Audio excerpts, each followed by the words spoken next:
காலை வணக்கம். என் பெயர் ஜானுஸ்ரீ. இன்று நான் தமிழக தலைவர்கள் என்ற தலைப்பில் சில வார்த்தைகள் பேசப் போகிறேன். நம் தமிழகம் பல சிறந்த தலைவர்களை உலகிற்கு அளித்துள்ளது.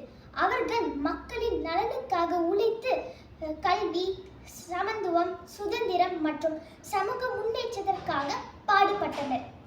அவர்களின் பெருந்தலைவர் காமராஜர் மிகவும் சிறந்த தலைவர். மாணவர்கள் கல்வி கற்க வேண்டும் என்பதற்காக பல பள்ளிகளை திறந்து மதிய உணவு திட்டத்தை அறிமுகப்படுத்தி குழந்தைகளை பள்ளிக்கு வர ஊக்குவித்தார். அதனால் அவர் கல்விக்கண் திறந்த காமராஜர் என அன்புடன் அழைக்கப்படுகிறார். அறிஞர் அண்ணா மிகவும் சிறந்த பேச்சாளரும் எழுத்தாளரும் ஆவார்.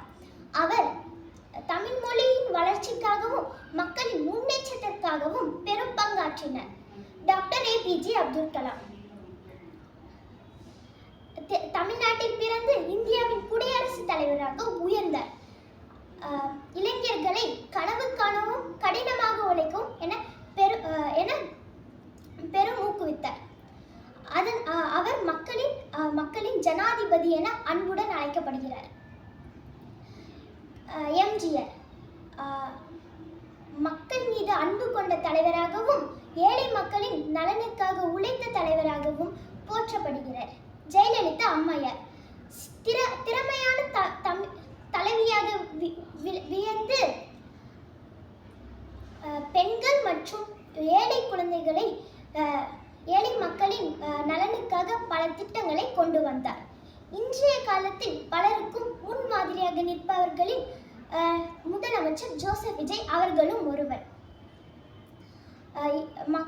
மாணவர்களை ஊக்குவிக்கும் பணிகளிலும் சமூக நல உதவிகளிலும் ஈடுபட்டு வருகிறார். அவரது நல்ல செயல்களிலிருந்து நாம் அன்பு, உதவும் மனப்பான்மை மற்றும் சமூக முயற்சிகளை நாம் கற்றுக்கொள்ளலாம். இந்த தலைவர்களின் வாழ்க்கை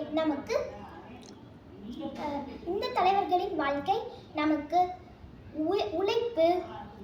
உழைப்பு, நேர்மை, ஒற்றுமை, அன்பு மற்றும் நாடுபற்று ஆகிய நல்ல பழக்கங்களை கற்றுத்தரும்.